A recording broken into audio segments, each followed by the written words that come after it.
تو اب ہمیں یہ دیکھنا چاہیے کہ اس وقت جس ماحول میں ہم ہیں یہ ماحول مؤمنوں کا ماحول ہے، یہ ماحول کافروں کا ماحول ہے، یا یہ مذبذب انسانوں کا ماحول ہے؟ پہلے ہمیں یہ ماحول دیکھنا چاہیے کہ ہم کس ماحول میں ہیں۔ جو مذبذب طبقہ ہے اس کے زندگی کے راستے دونوں طرف کھلے ہوتے ہیں۔ عربی لغت میں نفق سرنگ کو کہتے ہیں، جس کے دونوں منہ کھلے رہتے ہیں ہر طرف۔ تو ان انسانوں کا زندگی کا راستہ ہر طرف کھلا رہتا ہے۔ دیکھتا یہ ہے کہ مجھے مادی اور مالی مفاد کہاں سے ملے گا، مجھے مادی اور مالی عزت کہاں سے ملے گی، میں کہاں سے موت سے بچوں گا، میں کہاں سے فقر سے بچوں گا۔ تو ان کے فیصلے کا یہ مدار ہوتا ہے۔ تو اس حوالے سے اس طبقے کو منافق بھی کہتے ہیں، یعنی اس کے زندگی کے راستے دونوں طرف کھلے ہوتے ہیں۔ اور اس طبقے کے ساتھ مؤمن اور کافر کا کوئی اشتراک نہیں ہے۔ معاشرتی زندگی میں بھی کوئی اشتراک نہیں، اس لیے کہ یہ لوگ جھوٹ بولتے ہیں، یہ لوگ وعدہ خلافی کرتے ہیں، یہ لوگ خیانت کرتے ہیں، اور مومن اور کافر دونوں یہ چیزیں نہیں کرتے، تو کوئی شریک نہیں ہوا۔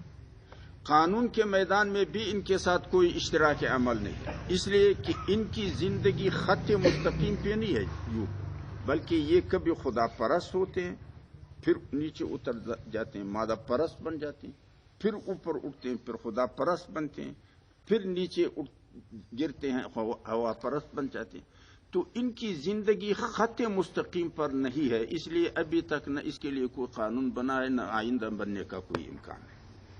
تو اب ہمیں یہ دیکھنا چاہیے کہ ہم ان تین طبقات میں سے کس طبقے میں کے ماحول میں گھرے ہوئے ہیں۔ ایک تو یہ بات سمجھ میں آ گئی کہ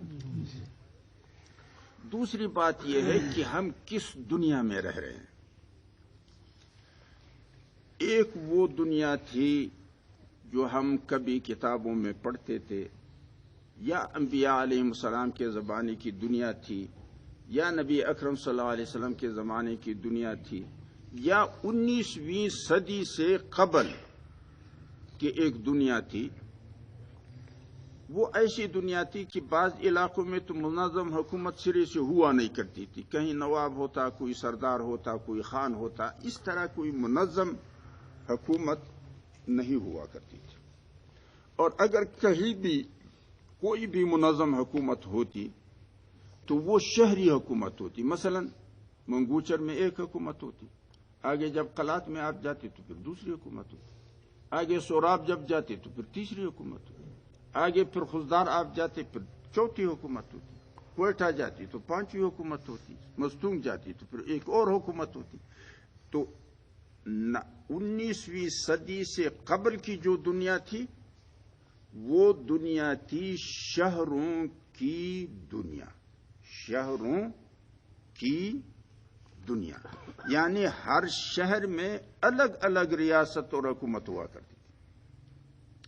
آج کی دنیا وہ دنیا نہیں ہے۔ آج کی دنیا پوری دنیا ایک شہر ہے۔ بات سمجھ میں آ رہی ہے؟ اور اس کو آج کے اصطلاح میں جو انگریزی میں استعمال کیا جاتا ہے وہ ہے گلوبل ولیج، یعنی کرۂ ارض اور اس کی جتنی بھی آبادی ہے یہ ایک بستی ہے۔ اب آپ اندازہ لگائیں کہ ایک بستی میں سارے امیر ہوتے ہیں، سارے سردار ہوتے ہیں، سارے نواب ہوتے ہیں، سارے مالک ہوتے ہیں، یا ایک آدھ میر ہوتا ہے، ایک آدھ سردار ہوتا ہے، ایک آدھ نواب ہوتا ہے، باقی کوئی چمار ہوتے ہیں، کوئی لوہار ہوتے ہیں، کوئی جلاہے ہوتے ہیں، کوئی درجی ہوتے ہیں، کوئی نائی ہوتے ہیں، کوئی مزارع ہوتے ہیں، کوئی ہمسائے ہوتے ہیں۔ تو آج کی دنیا پوری دنیا ایک بستی ہے۔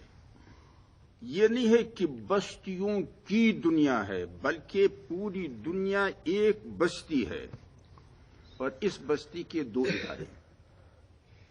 جیسے کہ ہمارے پاکستان کے 2 ادارے ہیں. ایک ادارے کو جنرل اسمبلی کہتے ہیں. جنرل اسمبلی میں دنیا جہان کے جتنے بھی خطے ہیں جن کو ممالک کا نام دیا جاتا ہے، بنیادی طور پہ یہ ممالک نہیں ہیں، یہ جاگیریں ہیں جو اسٹیبلشمنٹ کو دی گئی ہیں.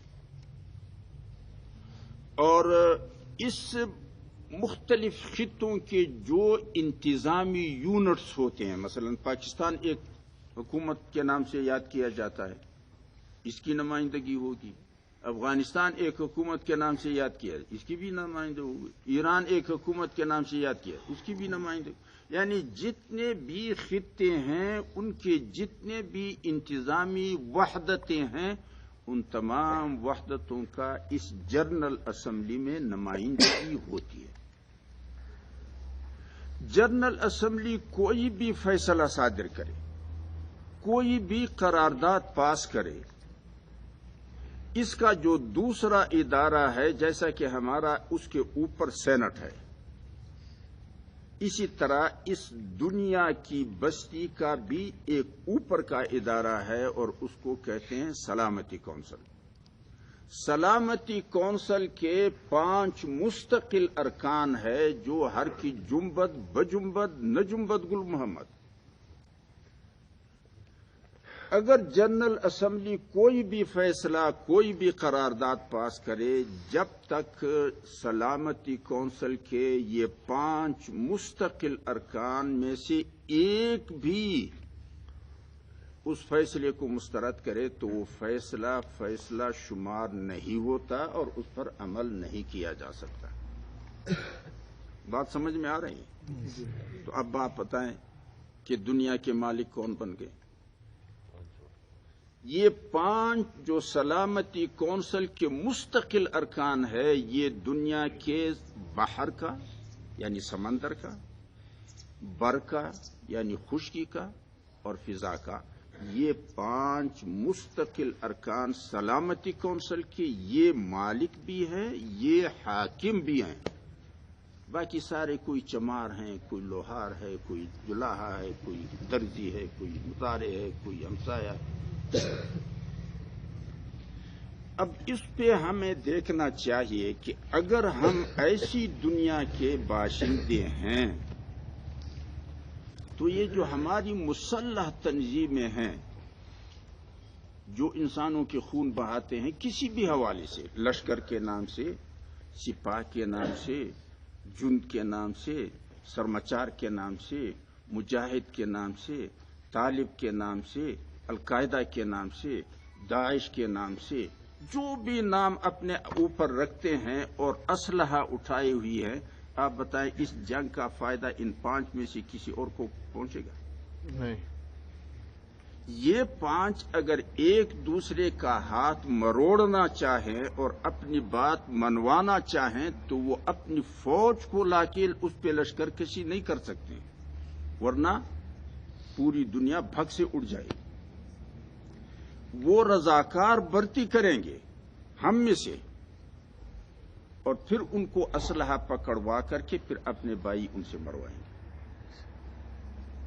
تو ایک تو چاہے کوئی قوم پرست ہے، کوئی مذہب پرست ہے، کوئی کچھ بھی ہے، وہ ذرا ٹھنڈے دل و دماغ سے اس پہ سوچے کہ اس گلوبل ولیج کے جو 5 مستقل ارکان مالک بھی ہیں اور حاکم بھی ہیں، جنگ ہمیں فائدہ دے گا، جنگ ہماری ضرورت ہے، یا ان 5 میں سے کسی ایک کی ضرورت ہوگی، گردنیں ہمارے استعمال کریں گے. تو اس پہ ہمیں ٹھنڈے دل و دماغ سے سوچنا چاہیے. تیسری بات جو میں آپ حضرات کی خدمت میں گزارش کرتا ہوں وہ یہ ہے کہ جس ملک کا نام پاکستان ہے اور جس میں اس وقت ہم رہ رہے ہیں، یہ کون سا پاکستان ہے؟ یہ جناح صاحب والا پاکستان ہے؟ جناح صاحب کے پاکستان میں اس خطے کا نام تھا مغربی پاکستان، اور جناح صاحب کا پاکستان 2 بازوؤں پر مشتمل تھا، مغربی پاکستان، مشرقی پاکستان. لیکن اگر آج اس خطے کو پاکستان ہی کا نام دیا جاتا ہے تو اس کا معنی یہ ہے کہ یہ بنا پاکستان نہیں ہے، یہ بچہ پاکستان ہے۔ سمجھ میں آ گئی بات کہ نہیں؟ اور یہ جناح صاحب کا پاکستان نہیں ہے، یہ یحییٰ صاحب کا پاکستان ہے۔ یہ 1947 کا پاکستان نہیں ہے، یہ 1971 کا پاکستان ہے۔ یہ وہ پاکستان نہیں ہے کہ جس کے لیے متحدہ ہندوستان کو دو قومی نظریے پہ تقسیم کیا اور پاکستان کو تخلیق کرنے کے لیے بنیاد مسلم قومیت تھی۔ یہ وہ پاکستان نہیں ہے، بلکہ یہ وہ پاکستان ہے کہ جو متحدہ پاکستان کو تقسیم کیا گیا دو قومی نظریے پر۔ بنگلہ دیش الگ کیا گیا نسلی قومیت کی بنیاد پہ، یعنی بنگلہ نسل کی بنیاد پر، اور مغربی پاکستان کا ون یونٹ بنا کر کے، ایک وطن بنا کر کے وطنی قومیت کی بنیاد پہ اس کو بچایا گیا۔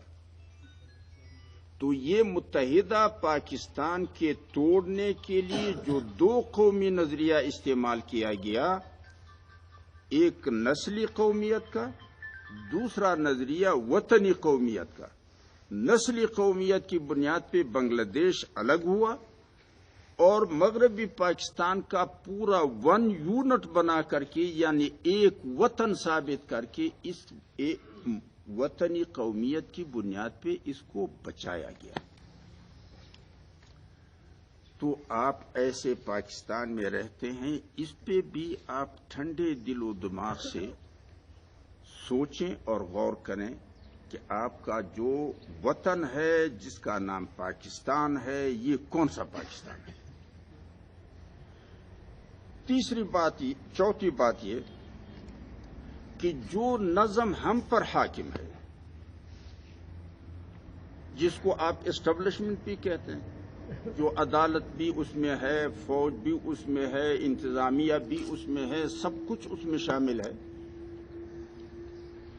دنیا جہان میں یہ جو حکومت نظمیں ہوتی ہیں، یہ دو قسم کی ہوتی ہیں۔ ایک نظم وہ ہے جو خطے کے باشندوں نے اپنی آزاد مرضی سے تشکیل دی ہو، اور وہ اپنے پبلک کی حفاظت، اپنے پبلک کی ضرورت، اپنی پبلک کی سہولت کے لیے فکر مند ہوتے ہیں، لہذا وہ ہر قسم کے جرائم اور کرپشن کے لیے فریق ہوتی ہے۔ اس کو آج کی دنیا کے سیاسی زبان میں ویلفیئر اسٹیٹ کہتے ہیں، یعنی وہ نظم جو پبلک کی خدمت کے لیے ہو، جیسا کہ نبی صلی اللہ علیہ وسلم فرماتے ہیں سید القوم قوم کی جو حکومت اور سربراہی ہوتی وہ خادم ہوتا ہے قوم کا۔ آپ کی حکومت بھی ایسی ہے؟ نہیں، خادم۔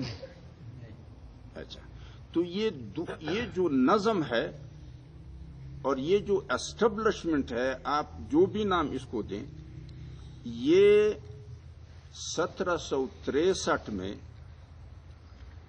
ایسٹ انڈیا کمپنی کنارے پہ پہنچا ہے۔ یہ 16ویں صدی ہے۔ 16ویں صدی عیسوی میں ایسٹ انڈیا کمپنی انڈیا کے بارڈر پہ آ گئی تھی، متحدہ ہندوستان کے بارڈر پر، اور 1763 میں انہوں نے اسٹیبلشمنٹ تشکیل دی۔ اس لیے کہ اس زمانے میں چونکہ سکہ سونا تھا یا چاندی تھا، یہ نوٹ ووٹ یہ نہیں چلتے تھے، اور پھر اس زمانے میں ہر تجارتی کمپنی کو اپنا سکہ چلانے کا اختیار تھا، کیونکہ سونا تھا تو وہ سونے پہ اپنا مہر لگا کر کے چلاتے تھے۔ اور دوسری بات یہ کہ ہر تجارتی کمپنی کو اپنی عدالتی نظم اور حفاظتی نظم تشکیل کرنے کا، اور کمپنی کے